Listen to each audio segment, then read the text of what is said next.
and they had to get a wedge and a hammer to open it. It was so well made. Inside, they found a woman, or I guess you'd say they found the dead body of a woman. Her hair was thick and black. Her skin was deep brown and didn't show any signs of age or decomposition. They say that she looked gorgeous, like a goddess. She was obviously dead, but everyone who looked at her said she looked like she was sleeping. Her skin was so lifelike, she looked like she might wake up any minute. She didn't though. Like the rest of the bodies they found, she was frozen solid. Eventually, the McKay Bennett finished the search and returned to Halifax. The 306 bodies were unloaded and taken ashore. However, it was warm enough that they began to melt. They say that the stink was horrible. If I move towards the Aleutian Islands, probably, yeah. Ha ha ha, Canada and Russia and the US, ha ha ha, ha. Sorry. But there was one body that didn't thaw. The girl in the coffin. That's right. Everybody thought for sure she'd melt and start to rot like the rest of them, eventually. But weeks passed and nothing happened. Then a month had passed and another, and it was summer and she was still frozen solid. After a while, people started to say she was some sort of miracle. Rumors about the girl started to spread, and people came to visit Halifax from all over. After a while, people started to call her All Ice. Alice. But of course, those rumors didn't last long. Why? Well, she up and disappeared. One day Alice was there and the next day she wasn't. They say someone snuck into where they were keeping her and stole the body. With the body gone, the rumors followed pretty quickly. And after a while, no one remembered her. You might be able to find something about her if you could find the newspaper from back then, but that's about it. Wait, you just said that she was on this boat. Yeah, I did. Alice has got to be somewhere in the ship. Now, why the hell would you say something like that? Because I know. And just what is it, you know? What happened to Alice after she was stolen? 7? What the hell happened? What?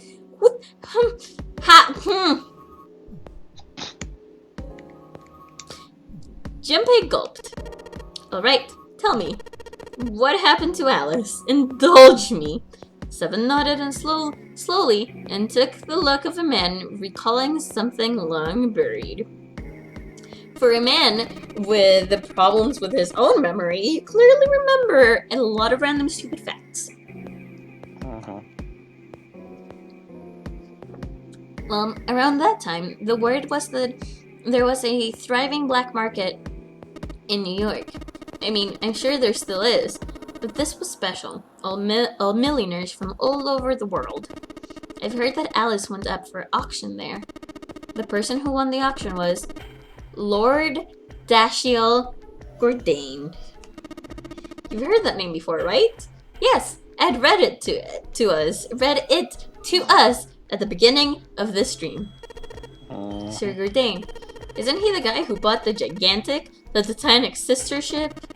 Yep, that's him. Although I guess he hadn't done that yet. What do you mean? Gordain bought Alice in 1912.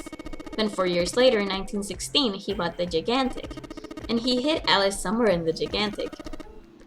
And nobody knows where. He died in 1931. And apparently he died without ever telling anyone where Alice was hidden. However what? Well, he did have one close friend who asked him, "Where is Alice?" And he said, "Alice sleeps in a small chamber past the forest of knowledge beneath the navel of the Gigantic." What the hell is that? Some kind of riddle? Your guess is as good as mine. 7 threw his hands up in defeat. So that's it. Whatever you think, I believe it. She's hidden somewhere on the Gigantic. In other words, she's hidden somewhere on this ship. Before Junpei could dispute 7's rather bizarre claim, they heard Clover's voice from the door. She did not sound pleased. Hey, what are you two doing over there? Stop wasting time and get over here. Okay, we're coming. Ugh. 7 looked at Junpei